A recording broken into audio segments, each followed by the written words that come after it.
ये संसार किसने बनाया है, मैं कौन हूँ, मैं इस संसार में क्यों आया हूँ, ये सारी चीज़ों का आज पता ना होने के कारण मनुष्य बहरूपिया बनकर, अज्ञानी बनकर, दुखी होकर घूम रहा है।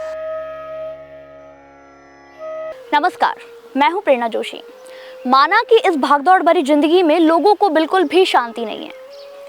मनुष्य ने आखिर इस संसार में जन्म क्यों लिया, ये भी उसे पता नहीं है।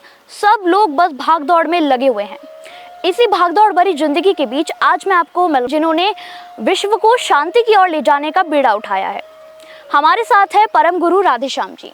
गुरु जी, सबसे पहले आपको राधे राधे। गुरु जी, आपको ऐसी क्या आवश्यकता पड़ी कि आप परम धाम को लेकर एक परम यात्रा पर निकल पड़े हैं? जय श्री कृष्णा। आपने बहुत ही अच्छा सवाल पूछा है प्रेरणा जी, कि मुझे क्या जरूरत पड़ी कि मैं परम धाम की परम यात्रा पर निकल पड़ा। अगर हम बात करें आज से 20 वर्ष पहले की, तो 20 वर्ष पहले अपने घर पे ही बुजुर्ग होते थे, बड़े होते थे, वो बच्चों को ज्ञान देते थे कि ऐसा मत करो, ऐसा करो, परमात्मा क्या है, सुखी कैसे रहोगे, और बहुत सारा ज्ञान देने के बाद में बच्चे उसी लाइन पर चलते थे, बुजुर्गों का कहा मानते थे, और बुजुर्ग ही घर में गुरु हुआ करते थे। लेकिन आज की पीढ़ी की अगर हम बात करें, अभी इन 20 सालों की बात करें, हम पीछे जाएं, तो इन 20 सालों में मानता हूं कि इंटरनेट आने से बहुत सारी सुविधाएं मिली है मनुष्य जाति को। लेकिन इन 20 सालों में इंटरनेट से जितनी सुविधाएं मिली है, जितना सुख हुआ है, उस सुख की वजह से जितना ज़्यादा सुख नहीं हुआ, उससे ज़्यादा दुख हुआ है। अब आप कहेंगे कि इंटरनेट से कैसे दुख हुआ है, लेकिन आज की पीढ़ी की अगर मैं बात करूं कि आज की पीढ़ी क्या करती है, इंटरनेट के ऊपर अलग अलग जगह पर, पहले तो मनुष्य कहाँ पर अपने परिवार के जो आसपास के लोग थे और जो सुखी लोग थे, उनको देखकर दुखी हुआ करता था। लेकिन आज के टाइम में क्या हुआ, ये इंटरनेट आने के बाद में, कि अब तो विदेशों के अंदर भी लोग क्या कर रहे हैं, उनको देख देख के हर मनुष्य दुखी हो रहा है।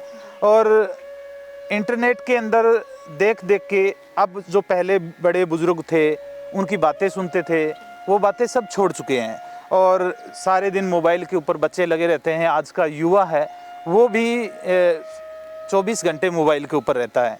पहले क्या होते थे कि शाम को सभी घर के बुजुर्ग जो लोग थे वो एक साथ बैठते थे, बच्चों को साथ में बिठाते थे, तो वो उनको ज्ञान देते थे। और टीवी सीरियल आता था, रामायण आता था, महाभारत आता था। उस टाइम में बच्चों को शिक्षा देते थे कि श्री रामचंद्र कौन थे, भगवान श्री कृष्ण कौन थे, और बड़े बड़े जो सूरमा थे उनमें कितनी कितनी विपत्ता पड़ी थी, वो आज के टाइम के अंदर बच्चों के अंदर देखने के नहीं मिल रही है।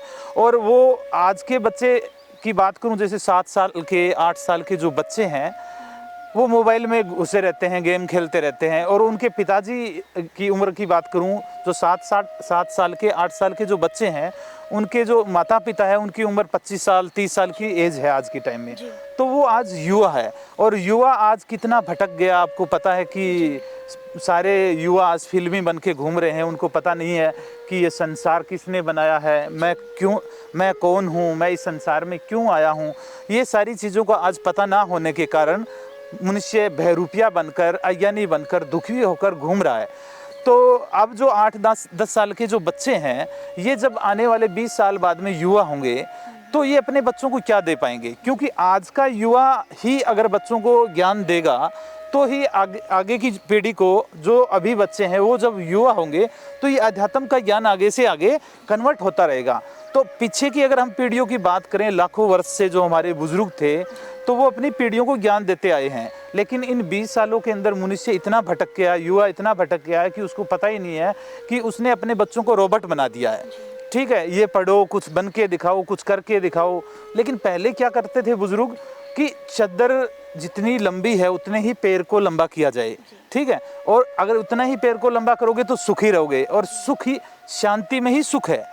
तो आज क्या करते हैं कि अभी कुछ बन के दिखाओ, तुम ये बनो, ये पड़ोसी का बच्चा ये बन गया है, यानी 3 साल के बच्चे को ही डिप्रेशन में ले जाते हैं कि कुछ बन के दिखाओ, उसको खेलने का या ऐसे कुछ चीज़ें, और सारे मोबाइल के ऊपर ही लगे रहते हैं। क्योंकि मोबाइल से माँ बाप बाहर नहीं निकलेंगे तो बच्चों को क्या सिखाएंगे? तो आने वाले जब ये पीढ़ी होगी 20 साल बाद में, जो आज 8-10 साल के, 7 साल के बच्चे हैं, ये जब 20 साल के हो जाएंगे, 25 साल के हो जाएंगे, जब इनके बच्चे होंगे, तो ये क्या ज्ञान देंगे? कुछ ज्ञान नहीं देंगे? क्या सारे दिन ये जो मोबाइल पर देखते रहते हैं यही ज्ञान है, यही जीवन है, यही संसार है? और ये संसार कैसे बना, क्यों बना, इसका कोई ज्ञान नहीं है। तो मैंने भी पीछे 4 साल तक इस पर बड़ा गहरा चिंतन किया और ध्यान लगाया, और मैंने पीछे के ज़माने की बातें देखी कि जब बुज़ुर्ग थे हमें जो ज्ञान देते थे बचपन में, मेरे दादाजी बच्चों को 8-10 हम भाई बहन थे तो बड़ा समझाते थे, बाप थे, चाचा जी थे, बड़ा समझाते थे कि ऐसे नहीं करना होता, ऐसे करना होता, ऐसे नहीं करना।